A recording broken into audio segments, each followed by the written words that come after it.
Good morning, students. Today we are going to start exercise 10.4, question number 3. We have already done question number 1 and 2, in which we have used some theorems that if the chords are equal, they are equidistant from the center as well, and if they are equidistant from the center, the chords are also equal. So now start with the question number 3. If two equal chords of a circle intersect within the circle, prove that the line joining the point of the intersection to the center makes equal angles with the center. So in the previous question we have done that these two segments are equal. So in this we will prove that these two angles will be equal, the chords which they are making with the diameter. This we need to prove them that they are equal. So now let's start. First of all, we will do the construction part, that is to draw a perpendicular OM to AB and ON to DC such that these two perpendiculars will divide this into two equal parts. We know that if we will divide a perpendicular, it will always bisect the chord. It will always bisect the chord. So that means that MB is equals to MA, or AM is equals to BM, or I can say that CN is equals to DN. So this is the construction part. Now in triangle OEM and OEN, in these two triangles we will draw the diameter also, and it will also pass through the center, and we will join O to E as well. So now OM is perpendicular to AB and ON is perpendicular to DC such that these two angles will be 90 degrees. So in these two triangles also, these two will be of 90 degree. OE common,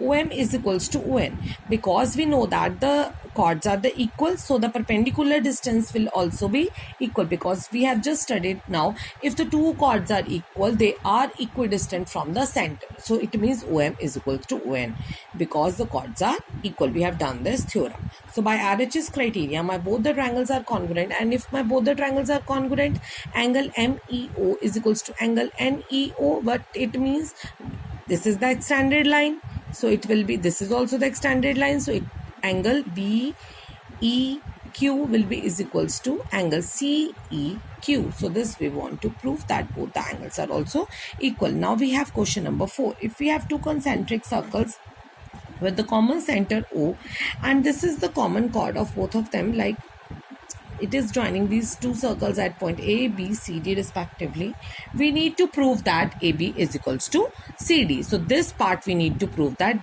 is equals to this part. How we are going to prove? Let's draw a perpendicular from the center on this chord. So we know that if we will draw any perpendicular from the center to the chord, it will divide the chord into two equal parts. So for this smaller circle, it will divide into two parts, that is BM is equals to CM, and for this bigger circle, it will divide this big chord AD into two equal parts, that is AM is equals to DM. So if this is the perpendicular on this, my BM is equals to CM. If this is perpendicular on the big chord, so my AM is equals to DM. Let's subtract both of the equations. Subtract 2 from 1, we will get AM minus BM, DM minus CM. AM minus BM will be AB, DM minus CM will be CD. So this we want to prove that AB is equals to CD. Hence we have proved question number 4. Students, thank you. Have a nice day.